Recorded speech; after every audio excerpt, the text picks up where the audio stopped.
یہ ثابت ہو گیا کہ کوئی بھی لڑکی جو حجاب کرتی ہے وہ کسی طریقے سے بھی نہ ہی وہ کمزور ہوتی ہے، نہ ہی وہ کسی چیز میں پیچھے ہوتی ہے. آپ کیا کہیں گی کل کے واقعے پر؟ Thank you so much Sumaiya, thank you so much. آپ نے مجھے اپنے اس پروگرام میں اس ٹاپک پہ لیا. پہلے تو میں مسکان کو اگر ہمارے سامنے ہوتی، میرے سامنے ہوتی، تو میں گلے لگا کے میں اس سے بہت پیار کرتی کیونکہ اس نے تمام دنیا کی جتنی بھی خواتین ہیں وہ مسلم سو حجاب لیتی ہوں یا نہ لیتی ہوں، بلکہ ابھی ٹویٹر پر کئی ہندو لڑکیوں نے باقاعدہ ویڈیو ڈالی ہوئے جس پر انہوں نے باقاعدہ کنڈیم کیا اس چیز کو.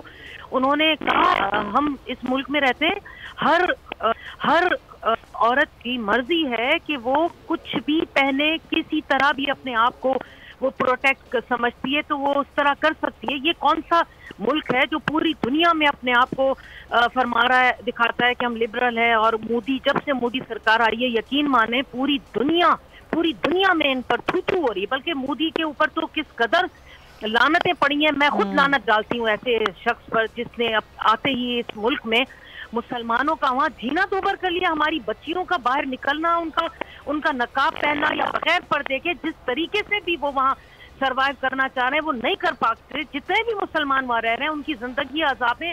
ہمارے یقین مانے اندر سے جو تکلیف اور خون کے آنسو ہم رو رہے ہیں نا، ہمیں پتہ ہے. اور پھر جب ہم اپنے ملک میں رہ رہے ہیں اسلامی جمہوریہ پاکستان میں، تو اللہ پاک کا ہر بار شکر ادا کرتے ہیں کہ کم از کم یہاں پر کمیونٹی کے جتنے بھی ہیں اور عزت کے ساتھ رہ رہے ہیں، رسپیکٹ کے ساتھ رہ رہے ہیں. لیکن وہاں جس طریقے سے حالات ہیں، بچی نے کس قدر اتنے بڑے دھتے میں، یعنی ایک خوف بھی ہوتا ہے کہ اگر میں یہ اس طرح ان کے سامنے آئی اور یہ میرے اوپر پل پڑ سکتے ہیں، خدا صحیح بات ہے، کچھ بھی ہو سکتا ہے، کوئی کہیں سے کوئی پتھر مار سکتا تھا، کوئی یہ اس بچی مسکان کو کسی طریقے سے بھی، جیسے دوسرے آپ مغربی ممالک میں دیکھیں انہوں نے حجاب والی خواتین کو کے سر کو پکڑ کر دیواروں پہ مارا ہے. آپ نے وہ ویڈیوز دیکھی ہیں؟ جی بالکل. کسی نے اس کے سر زمین پر دے مارا ہے. ایسے ویڈیوز دیکھ کر ہمارے دل چھرنے لگے ہوئے ہیں. اور یہاں پر اس بچی نے اتنی ہمت سے اللہ اکبر کا نعرہ لگایا ہے. تو دیکھیے کس قدر ہم مسلمانوں میں سبسکرائب کریں اور بیل دبائیں تاکہ کوئی خبر رہ نہ جائے.